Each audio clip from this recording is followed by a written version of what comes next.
Hi guys, welcome to Sai Nivas official. வாங்க, இன்னைக்கு Sunday vlog தாங்க பார்க்க போகிறோம். கட்லா மீன் தாங்க எடுத்துகிட்டு வந்திருந்தோம் 1 kg. ஆஸ் யூஷுவல் என் பையன் தாங்க வாஷ் பண்ணிகிட்ருக்கான். என்கிட்ட ஏதோ பேசிக்கிட்டே வாஷ் பண்ணிகிட்டு இருந்தாங்க. வீடியோ ஏன் எடுக்கிற அப்படின்னு கேட்டுகிட்டே வாஷ் பண்ணிகிட்டு இருந்தாங்க. ரன்னிங் வாட்டரில் ஒவ்வொரு பீஸாக தாங்க அவனுக்கு வாஷ் பண்ண தெரியும். நானும் பரவாயில்ல அப்படிங்கிறதுக்காக வாஷ் பண்ண சொல்லி விட்டுருக்கேங்க. பாருங்கள் எவ்வளோ அழகாக என் குழந்த வாஷ் பண்ணியிருக்கான்னு. நான் ஏன் இப்படி உங்களுக்கு சொல்கிறேன் அப்படின்னா, அவனுக்கு 10 இயர்ஸ் தாங்க ஆகுது. இதே 10 இயர்ஸில் நான்லாம் கிச்சனில் கூட நுழைஞ்சது இல்லைங்க. ஆனால் என் பையன் அது பண்ணுறாங்கும் போது எனக்கு பெரிய விஷயந்தாங்க. வாங்க, இப்போ மசாலாவுக்கு ஃப்ரை பண்ணுறதுக்கு மசாலா பொருள்லாம் ஆட் பண்ணிக்கலாம். ரெட் சில்லி பவுடர் ஆட் பண்ணியிருக்கேங்க 1 டீஸ்பூன். அப்புறம் மீன் மசாலான்னு இங்கே கிடைக்குங்க எங்கள் ஊரில். இது கொஞ்சம் டேஸ்ட்டாகவும் இருக்குங்க. அது ஒரு 3 டீஸ்பூன் சேர்த்துக்கிறேங்க. மஞ்சத்தூள் கொஞ்சம் போட்டுக்கிறேங்க, ஒரு 1/4 டீஸ்பூன் மஞ்சத்தூள். ரொம்ப காரமாக செய்ய மாட்டேங்க. ஆல்ரெடி உங்ககிட்ட சொல்லியிருக்கேன், என் பையன் காரம் சாப்பிட மாட்டான். அதனால் காரம் கம்மியாக தாங்க செஞ்சுருக்கேன். தேவைக்கேற்ப நம்ம சால்ட்டு சேர்த்திக்கலாங்க. ஃபிஷ்ஷு வந்து குழம்பு பாதி, ஃப்ரை பாதிங்க. குழம்பு வந்து நான் தலை மட்டும், ஃபிஷ்ஷோட தலை மட்டும், ஹெட் பார்ட் மட்டும் போட்டு குழம்பு வச்சுருவேங்க. மீதிலாம் ஃப்ரை தாங்க. வாங்க, இப்போ மிக்ஸ் பண்ணிடலாம். லெமன் கொஞ்சம் பிழிஞ்சு விட்டுக்கோங்க.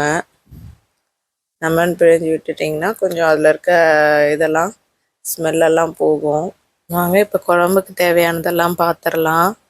தேங்காய் கொஞ்சம் எடுத்துருக்கேங்க. தேங்காய் கொஞ்சம், கறி லீஃப் கொஞ்சம், சின்ன வெங்காயம் கொஞ்சம் எடுத்துருக்கேங்க.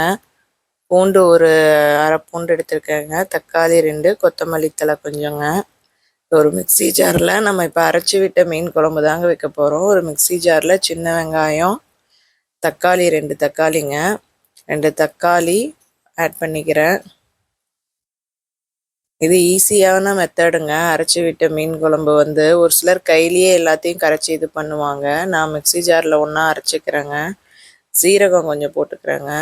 சோம்பு ஒரு 1/4 டீஸ்பூனு, ரெண்டுமே 1/4 டீஸ்பூன் போட்டிருக்கேங்க, சீரகம் சோம்பு. வாங்க, இப்போ அரைச்சி எடுத்துகிட்டு வந்துடலாம். அரைச்சி எடுத்துகிட்டு வந்தாங்க. இப்போ இதுலேயே கொஞ்சம் நம்ம தேங்காய் கட் பண்ணி வச்சுருக்கோம் இல்லைங்களா, அதையும் ஆட் பண்ணிக்கலாங்க. ஃபஸ்ட்டே போட்டால் தேங்காய் அரையாது. ஸோ அதனால தான் தக்காளி எல்லாத்தையும் அரைச்சிட்டு அதுக்கப்புறம் தேங்காய் அரைச்சிருக்கேங்க. இப்போ வாங்க, குழம்பு எப்படி செய்கிறதுன்னு பார்த்துடலாம். ஒரு கடாயில் எண்ணெய் ஊற்றிக்கோங்க. நல்லா சூடாகிடுச்சான்னு பார்த்துருங்க. பார்த்துட்டு எண்ணெய் ஊற்றிக்கோங்க. எப்போவுமே மீன் குழம்பு நல்லெண்ணெயில் தாங்க வைக்கணும். நான் இப்போ இந்த இதயம் நல்லெண்ணெய் தாங்க நாங்கள் யூஸ் பண்ணுறோம். எப்போவுமே நல்லெண்ணெயில் செஞ்சால் தாங்க டேஸ்ட்டாக இருக்கும் மீன் குழம்பு.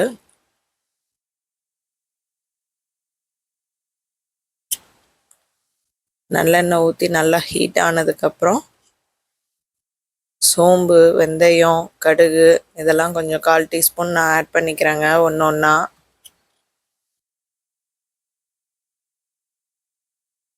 கடுகு தாங்க ஃபஸ்ட்டு போடணும், நான் மறந்துட்டேன். வெந்தயம் ஃபஸ்ட்டு போட்டிருக்கேன், அதுக்கப்புறம் தான் கடுகு போட்டேன்.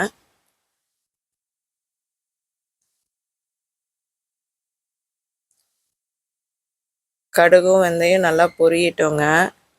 கரிஞ்சிராமல் பார்த்துக்கோங்க. அதுலேயே சோம்பும் ஆட் பண்ணியாச்சுங்க. இப்போ வந்து நம்ம கட் பண்ணி வச்சுருக்கோம் இல்லைங்களா, அந்த பூண்டு, கறி லீஃபு அதெல்லாம் ஆட் பண்ணிக்கலாங்க. சின்ன வெங்காயம் இதில் நீங்கள் சேர்த்துக்கிறதுனால திரும்பவும் அகைன் சேர்த்துக்கலாங்க. நான் சேர்த்துக்கல, ஏன்னா எல்லாம் அரைச்சிட்டனால. நல்லா ப்ரௌன் கலரில் வந்ததும் நம்ம அரைச்சி வச்சுருக்க மசாலா பேஸ்ட்டை சேர்த்துடலாங்க.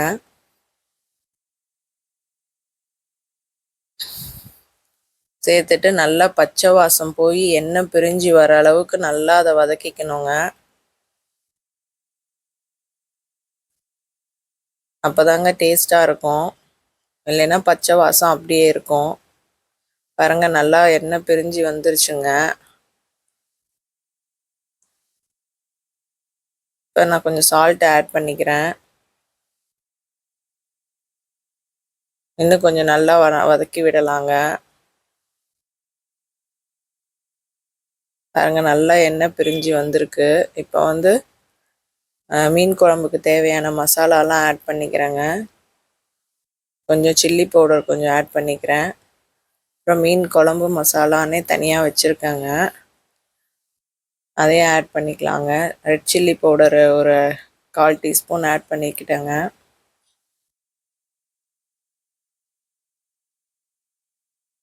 அப்புறம் மீன் குழம்பு மசாலான்னு சொன்னேன் இல்லைங்களா, அதுதான் ஒரு 2 டேபிள் ஸ்பூன் போட்டுக்கிறேன்.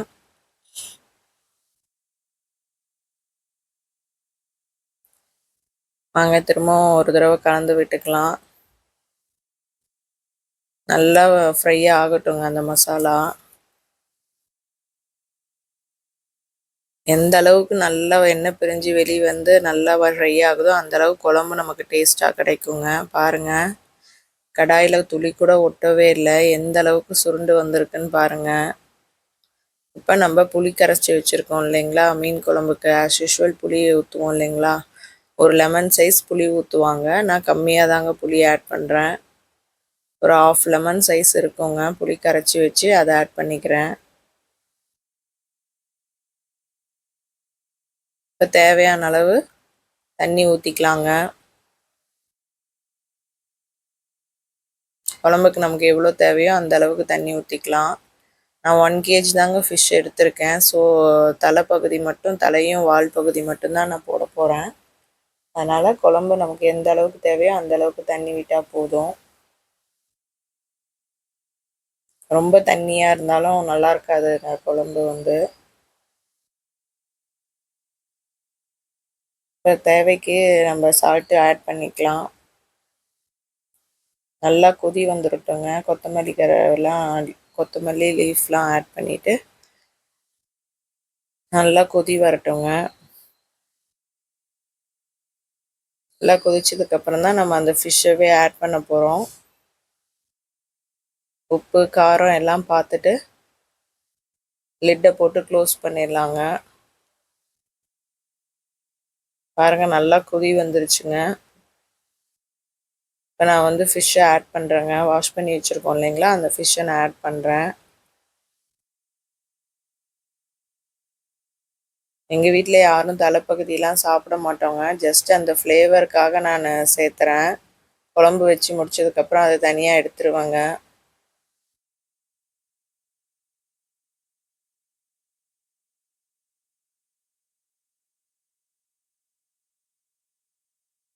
ஹெட் பார்ட்லேயும் சத்து இருக்குன்னு சொல்லுவாங்க. ஸோ அதனால் அதையும் வேஸ்ட் பண்ண வேணான்னு குழம்பு மட்டும் வச்சுருவேன். லிட்டை வச்சு க்ளோஸ் பண்ணியாச்சுங்க. அது கொதிக்கட்டும் நல்லா குழம்பு கொஞ்சம் நேரம். வாங்க இப்போ ஃபிஷ்ஷு ஃப்ரைக்கு வந்து ஆல்ரெடி பேனில் எண்ணெய் ஊற்றி சூடு பண்ணி வச்சிட்டேங்க. இப்போ மீனை சேர்த்துடலாம்.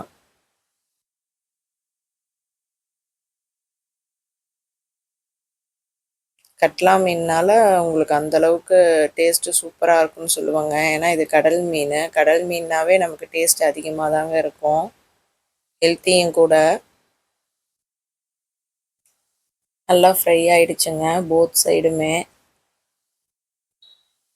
திருப்பி திருப்பி போட்டு மீடியம் சிம்மன் மாற்றி மாற்றி வச்சு எடுத்துருங்க.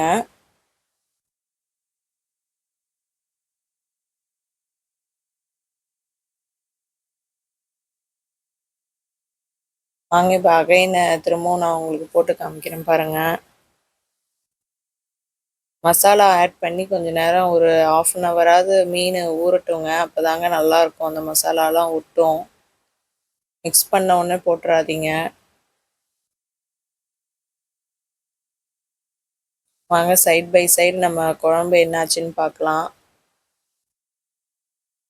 பாருங்கள், குழம்பு நல்லா எண்ணெய் பிரிஞ்சு வெளியில் வந்து நல்லா கொதிச்சிருச்சுங்க.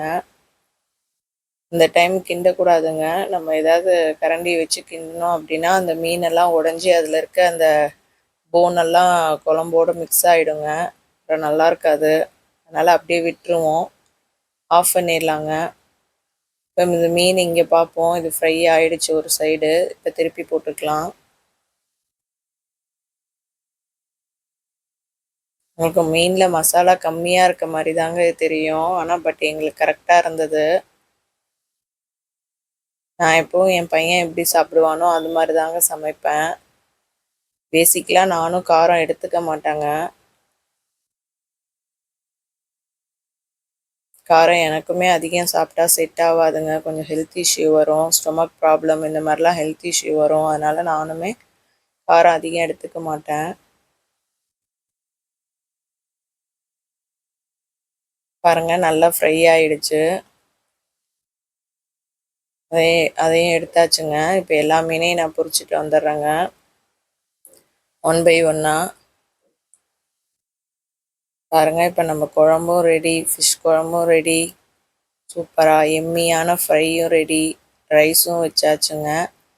இப்போ சாப்பிட போயிடலாம். நீங்களும் உங்கள் வீட்டில் இன்றைக்கி என்ன லஞ்சு செஞ்சீங்கன்னு சொல்லுங்கள், கமெண்ட் பண்ணுங்கள்.